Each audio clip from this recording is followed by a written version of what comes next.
Guys இந்த வண்டி தான் இன்றைக்கி கார்பெட் க்ளீன் பண்ண வந்திருக்கேன். பாருங்கள் காய்ஸ், வணக்கம். பாருங்கள், ஆயில் மாற்றணும். ஸ்டார்ட் பண்ணி பார்த்தேன், அப்புறம் ஜோக் பிடிச்சா ஸ்டார்ட் ஆகுது, இல்லைன்னா ஆகலை. அதனால் ஆனால் கார்பெட்டை க்ளீன் பண்ணோம் அப்படின்னு சொல்லி கார்பெட்டு கழட்டியாச்சு ஃப்ரெண்ட்ஸ். பாருங்கள், உங்களுக்கும் அந்த மாதிரி கம்ப்ளைண்ட்லாம் இருந்ததுன்னா கார்பெட் க்ளீன் பண்ணுற மாதிரி இருக்கும், அட்ஜஸ்ட்மெண்ட் பண்ணுற மாதிரி இருக்கும். பார்த்தா தான் என்னன்னு தெரியும். உங்களுக்கு கம்ப்ளைண்ட் ஏதாவது இருந்தால் சொல்லுங்கள், பண்ணிக்கலாம். முன்னே ஒரு லைக் தட்டி விட்டு பாருங்கள் ஃப்ரெண்ட்ஸ். கமெண்ட் பண்ணுங்கள், சப்ஸ்கிரைப் பண்ணுங்கள். வண்டிக்காரங்களே ஆயில் வாங்கிட்டு வந்துட்டாங்க, கேபிளும் வாங்கிட்டு வந்துட்டாங்க ஃப்ரெண்ட்ஸ்.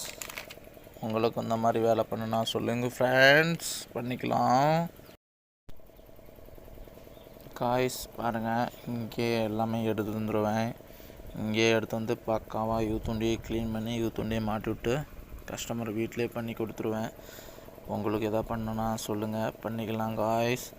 அவ்வளோதான் காய்ஸ். ஆனால் மறக்காமல் லைக் மட்டும் பண்ணுங்கள் காய்ஸ்.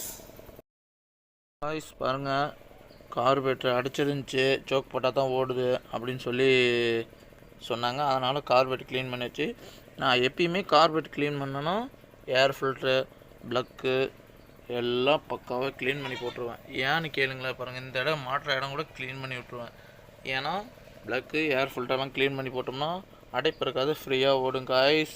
அதனால் என்ன சொல்கிற வருதுன்னா காய்ஸ், ஏர் ஃபில்ட்ரு, ப்ளக்கு எல்லாம் க்ளீன் பண்ணி போட்டுருன்னு எனக்கு சொல்லி கொடுத்தவங்க சொல்லியிருக்காங்க. அதனால் அதேமாரி ஃபாலோ பண்ணிகிட்ருக்கேன் காய்ஸ்.